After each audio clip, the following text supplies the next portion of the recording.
Deep in the mountains above the kingdom, it was said that a beast of unimaginable horror made its lair, and only the one who could slay it was worthy of the throne. But 50 years passed, and the beast yet lived. The mountainside was strewn with the bones of those who had tried their hand, and the crown sat forgotten and dusty. When Falgar the Great, liberator of the Valareth and slayer of Darach the Tormentor, heard of the challenge, he took up his sword and set forth.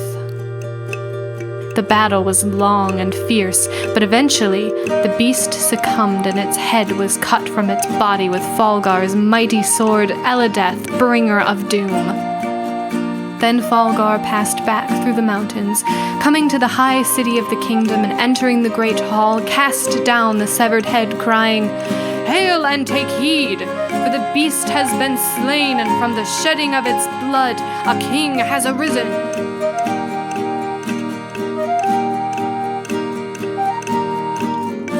The people were awed by his mighty presence and disturbed by the severed head laying upon the floor. Miktan, mouth of the people, stepped forward and raising his voice for all to hear proclaimed, "That's great and all, but that doesn't really mean you're qualified for a leadership position." A murmur of agreement rippled through the crowd at Miktan's words, and cries of, "We need no king," and "Our present system of governance is adequate," rang out. Falgar was dismayed.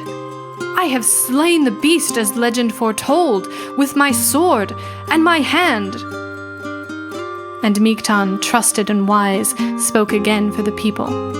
"A mighty feat, to be sure, but slaying beasts can hardly be compared with, say, setting a taxation policy or encouraging foreign relations. And would you, Falgar the Great, liberator of the Valareth and slayer of Darach the Tormentor, even know how to settle domestic disputes between neighbors or man and state? It took us like a decade to set up a suitable justice system."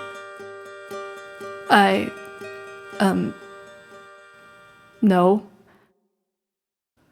Elgoth the Fair, who had thus far been silent and still in contemplation, stepped forward and spoke quietly with Miktan. "How about Captain of the Guard? I'm sure they can find more things for him to slay since he's so good at it." Miktan agreed, and at length Falgar accepted his new duties, but when he turned to take his leave, Miktan called after him, "And take this head with you, leaving blood all over the place," he muttered. "Doesn't he know maids are expensive?" Thus they lived on in peace and harmony, achieving a golden age, for a land is best governed by justice and rationality, not men with big swords. And whoever came up with that legend probably meant it as a joke anyway.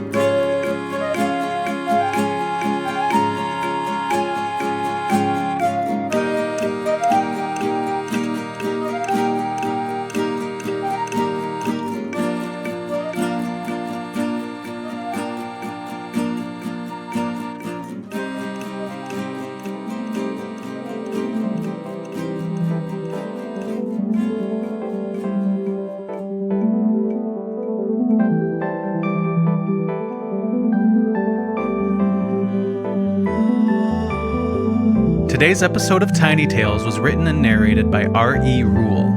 Music and production by Frank Nawrot. Thanks for listening.